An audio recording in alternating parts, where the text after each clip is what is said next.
Welcome back to the Talkin Shop podcast, brought to you by the folks over at Chief of Staff KC. This week we are actually at Chief of Staff KC. Our friends over at Let It Fly Media are in the process of moving offices this week, so we'll be back with the boys come next week. But this week we are joined by Mr. Jeremy Terman, Director of Enterprise Sales at Lunchbox, owner and advisor at KC Pioneers, Techstars mentor, podcast host, high school baseball coach. I mean, Jeez. What does this kid not do? Jeremy, you seem like you're busy as hell all the time. You're off on a trip. Where you headed? Yeah, so I mean, right now I'm going up to Minneapolis for just a little getaway with some of the guys for a bachelor party, and then down to Austin, Texas for a sales success media conference, meeting with other sales leaders, understanding best practices, and then heading out to Denver. Our Lunchbox team, we're getting our entire sales organization together, so doing a little boot camp, going through sales training, and then have a little fun, build a little culture, so it never stops. Awesome. Man, you're all over the place. Well, appreciate your time this morning. Well, that was some rebound victory by the Chiefs on Sunday. Came back with a vengeance to secure Andy Reid's 100th win in the place where it all started, Philadelphia, downing the Eagles 42-30 on Sunday. But before we get into talking shop and talking some chop, we'll bring you our position of the week, brought to you by the folks at Chief of Staff KC, your local trusted talent scouts making connections that matter. We're a recruiting firm here in the heart of Brookside, and we'll bring you the best accounting and finance, admin, marketing, HR, operations, and sales talent Kansas City has to offer. Lucas, what do we got this week? Tax accountants. Calling all tax accountants. We had 3 orders just in the last 24 hours that are tax accountants, ranging from your staff level tax role with an insurance company to your senior level tax position, kind of within the financial services world, and another one kind of in between. So that's really our most urgent need in the accounting and finance world. I know that the administrative division is still cooking. They need customer service reps out the wazoo. So if you're tired of working up at Target or tired of working in the food industry and you wanted to test the waters, maybe in the customer service world, maybe behind a desk, you name it, Tiffany or Bradley would love to talk to you. And then insurance sales associates for our operations and sales divisions, they're still cooking. They need about 3 or 4 different individuals for a variety of different brokerages throughout Kansas City. Yeah. So those are the positions of the week. Yeah, there you go. Tons of opportunities. Make sure you reach out to the folks over at Chief of Staff for any of your talent needs.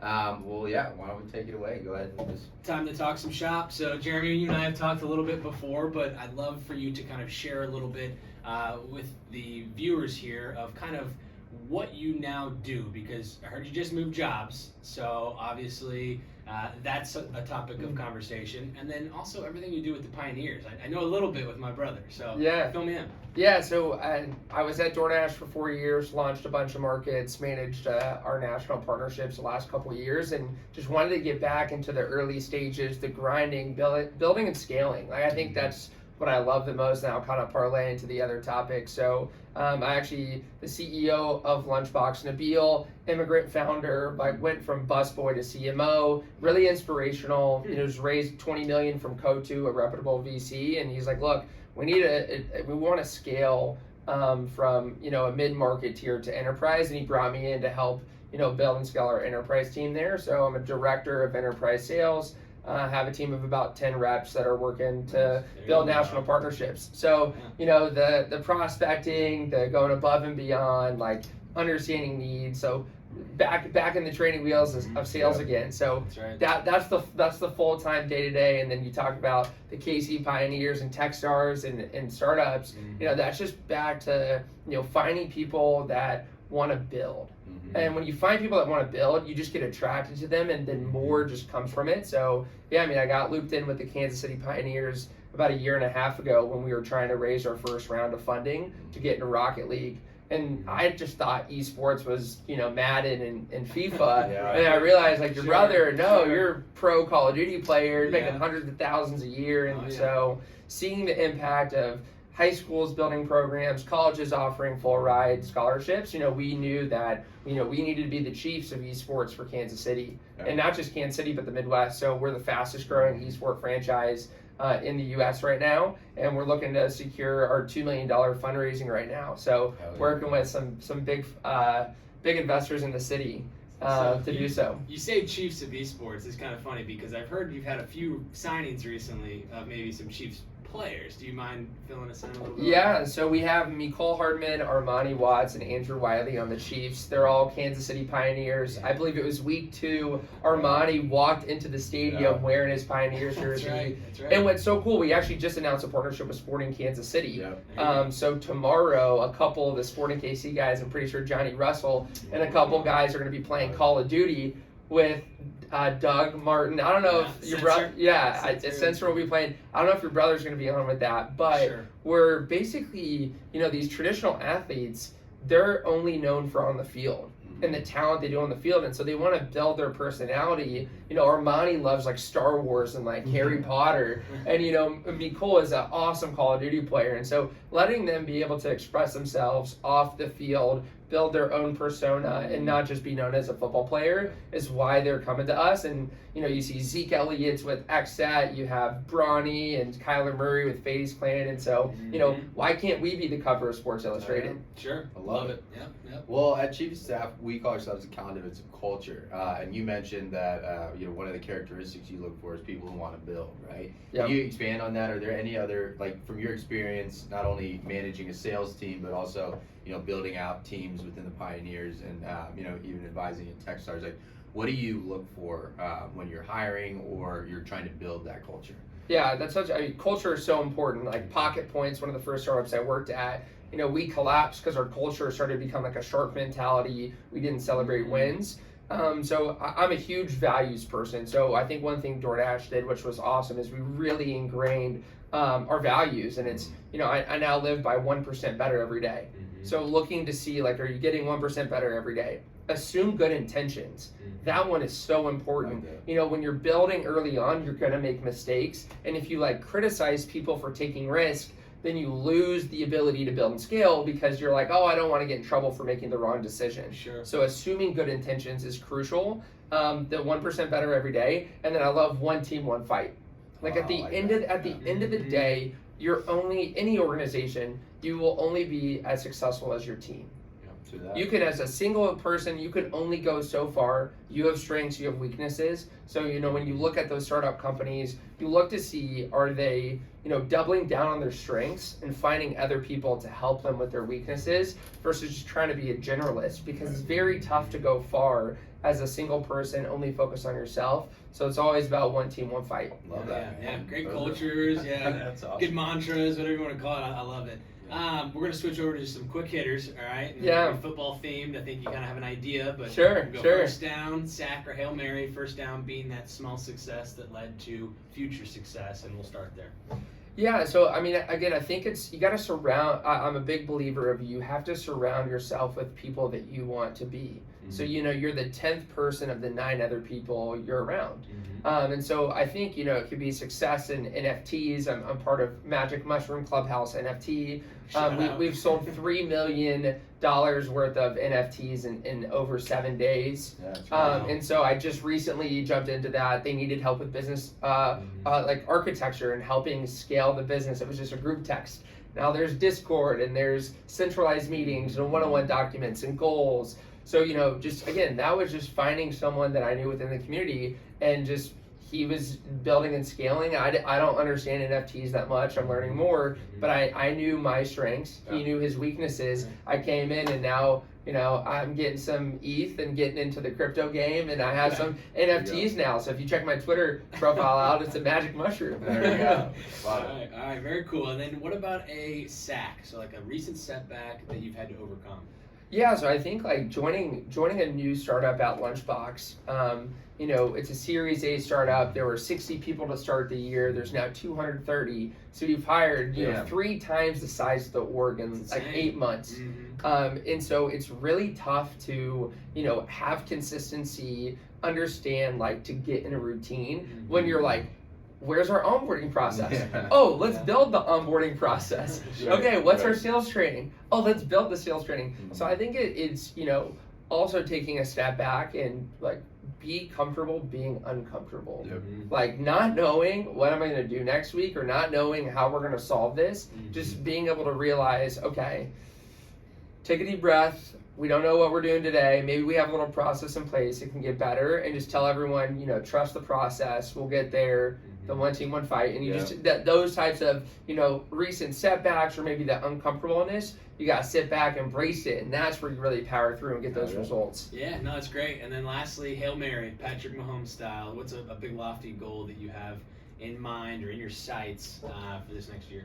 Well, so I'll go across venture. So at Lunchbox, I mean, we're looking to raise our Series B, and we're looking to land some enterprise clients. I believe we're helping restaurants build their channels to compete with the DoorDashes. We're going to get some national brands. So I really want to work with our team to achieve that there. That's top priority. I'd say second priority is, we're wanting to raise this money for KC Pioneers. It's more than that. I want there to be like the movement. I'm wearing this KC Charlie Hustle shirt right now, and this is Chief stuff in here. I want the Pioneers to be more ingrained in our community and people to represent that. And whether that's getting Patrick Mahomes, who said he wants a Call of Duty team here in Kansas City, and I've talked to your brother saying, hey, we should align the stars. So maybe getting Travis or Patrick to join the Pioneers would be a big goal there. And then I'd say the third piece of all the other startups is just keep helping people. Right, just keep finding people, pushing them to be better, which will push me to get better. Yeah, absolutely. Love it, dude. Well, I always love talking shop with you. We do it all the time, but Oh, yeah. let's get into some Chiefs content. Yeah. So, in the spirit of Andy Reid, we always give our guests the first take of the game. Yeah. So, after watching that Eagles victory on Sunday, what were your thoughts? Time's yours. Yeah, so I'm a season ticket holder. This is coming on the third year now, so got it Right early. And I went to the game that we lost, the home game that we lost to the Chargers, and I've always said the wins and losses early in the season don't matter. It's about understanding, again, just like a business, right? What's the culture like? What's the morale of everyone? And I know we're so talented, right? Maybe our defense will recover, and if we're giving up 30 points a game, great. Offense needs to score 35, 40 points a game. So kind of like a 2018. I went to that Rams game in LA when it was like 55 to 54 and we lost. But yeah, I mean, I think it just shows that we're powerful. We have deep weapons. If we keep getting those plays of 25 yards or more on offense, we built the run game up so we were able to go for that deeper ball, and they couldn't just crowd the line. Yeah. So they had to give us some space. So it'll be exciting to see us continue now that we got Josh Gordon. That's right. And so that's the take. I think I've never worried. A lot of people get upset. Hey, losing is part of the sport, right? You just don't want to lose the last game. Right. No.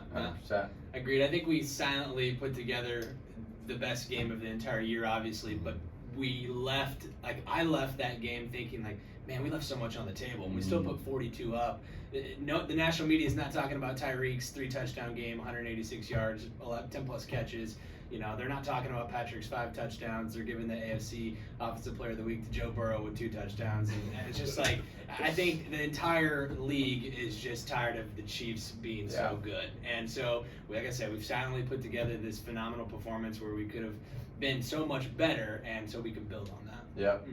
I agree. I think we didn't challenge that one fumble on the goal line. I mean, there was just plenty of mistakes. I agree with Jeremy. I think that it's eliminating turnovers, and just continuing. We didn't punt all game. Single time. Even in the Chargers game, which we did lose, we lost that game. They didn't win that game. We lost that game. We were moving the ball at will. This offense is going to be historic. Mahomes on pace for 60 touchdowns and 5,200 yards or something crazy like that.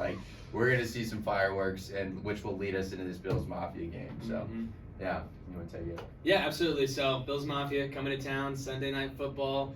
You're going to be there? No, I'm going to be out of town. I'm so upset. That's going to be, I think, one of the best games of the season. I mean, Josh Allen, talk about another gunslinger. He's 40 touchdowns last season at least. I mean, he's a phenomenal quarterback.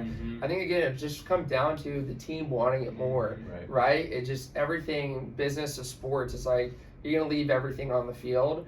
It's going to be a high-scoring game. I mean, it's probably going to be 45 to 42, or it's going to be something high up there because I don't think. I mean, the Bills shut out. Who was it last week? They I guess Houston. Yeah. Yeah, they put a 0 spot on him. So That's the right. the defense is good, but if we keep the run game going, Alaire's got that confidence. Those Ran all over him. yeah, last I don't year. think Looked those good. fumbles Looked were. good. Yeah. Hey, that's just whatever. You're starting the season off. Kareem Hunt, the first carry he ever had. Was That's a right. fumble, Yeah, and then that's he right. crushed. So, Yeah. yeah. And you gotta love the confidence that the coaching staff has in Clyde. I mean, they continuously gave him the ball week Yeah. in, week out through that period of fumbles that he's not ever really known for. Right. So I think that was a testament to the belief that they have in him. Yeah, the last time the Bills were here, we showed them what we were made of, and I think the most memorable thing that I have from leaving that stadium was how graciously the Bills fans that I was around, because I was at the game, took the loss, honestly. So I think they know what's coming.